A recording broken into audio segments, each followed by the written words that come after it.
Bienvenue tout le monde, une fois de plus. Alors, cette chaîne, nous parlons de karaté. Alors, nous allons a priori considérer à tort que beaucoup de personnes savent exactement ce que c'est que le karaté. Il ne s'agit pas de savoir exactement de ce que c'est que le karaté, mais il s'agit d'avoir une idée de ce que c'est que cet art. Premièrement, ce que nous pouvons dire, c'est que le karaté, tout simplement, nous ne venons pas ici faire des choses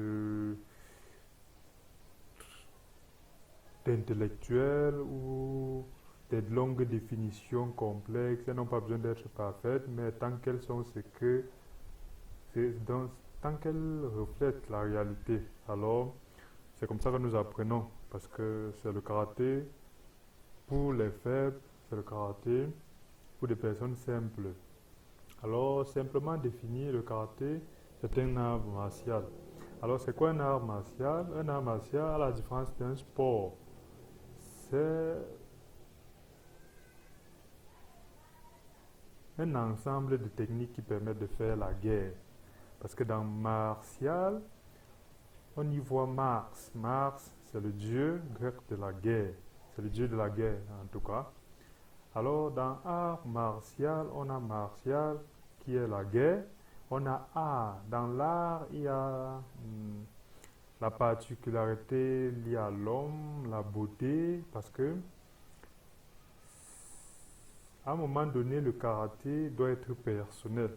Ça veut dire la manière qu'une personne a de faire une technique et la manière qu'une personne B a de faire la même technique, cette manière doit différer.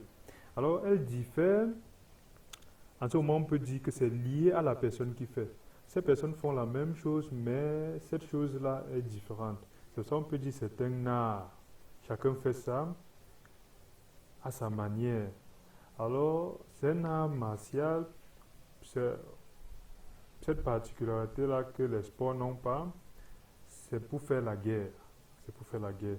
Donc, quel que soit ce qu'on peut dire, je fais le karaté pour le sport, pour être en forme, pour ne pas vite vieillir, pour apprendre des techniques, on ne doit jamais oublier que c'est pour la guerre. D'accord. Alors, au-delà d'être un art pour la guerre, c'est aussi, on peut dire, c'est un sport ayant une philosophie. Donc, c'est pas un sport simplement parce qu'il y a des actes physiques que nous faisons, mais c'est un sport ayant une philosophie. Ça veut dire, contrairement à un sport comme la danse, l'athlétisme, le karaté est couplé avec une philosophie qui est une manière de faire, une manière de vivre, une manière de penser. Ça veut dire, un karatéka, au-delà de faire de façon physique, spirituellement aussi, doit adopter la mentalité du karaté. Alors, ça nous amène donc à la définition même du karaté. Karaté, c'est un art de la main vide. Karaté, ça veut dire l'art de la main vide. Contrairement au judo, qui n'est pas l'art de la main vide, contrairement au kempo, contrairement au jiu-jitsu, contrairement au kickboxing, la boxe, vous voyez tout ça, on peut dire c'est pour faire la guerre, mais le karaté a donc cette particularité-là d'avoir été créé avec cette mentalité-là, la mentalité du vide. Ça veut dire pour faire du karaté, on doit être vide d'esprit. Vide d'esprit, ça veut dire on vient sans a priori, on doit commencer sans a priori. À tout moment, on doit toujours être en train de se vider l'esprit. Et là, de la main vide physiquement parlant, en réalité, il se fait sans matériel. Il se fait à main nue. Donc, on peut dire à main nue. Alors, on utilise le corps comme arme. En karaté, toutes les parties du corps, ce sont des armes. Nous allons avoir le temps de découvrir ensemble ces parties du corps-là. Nous allons avoir le temps de découvrir ensemble comment les utiliser. nous allons avoir du temps ensemble de découvrir comment les utiliser de façon efficace. Donc, c'est l'art de la main vide. Alors, en réalité, il est divisé en plusieurs parties. Principalement, nous focalisons sur trois parties qui sont le comité. Le comité, c'est la partie du karaté qui s'applique au combat. Au combat. Il y en a plusieurs types de comités.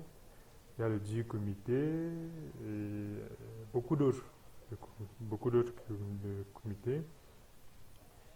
Après le comité, il y a les Kion. Les Kion, ce sont les techniques de base. Donc, ce sont des techniques décomposées qui permettent d'avoir la base en karaté. Et au-delà du comité du Kion, nous avons les katas. Les katas, c'est la partie du karaté qui s'applique à des formes, des déplacements des formes. Donc le karaté principalement est divisé en trois, le comité, le kata, le kion. En réalité, il y en a plusieurs autres parties. Mais puisque en s'occidentalisant, le karaté, on a gardé que ces trois parties-là, mais en réalité, il y en a plusieurs. Il y a les percussions, il y a les chutes, il y a les self-défense, il y a l'utilisation du matériel agricole et beaucoup de choses. Mais à la base, nous allons nous focaliser sur les katas, les kions et les comités. Merci.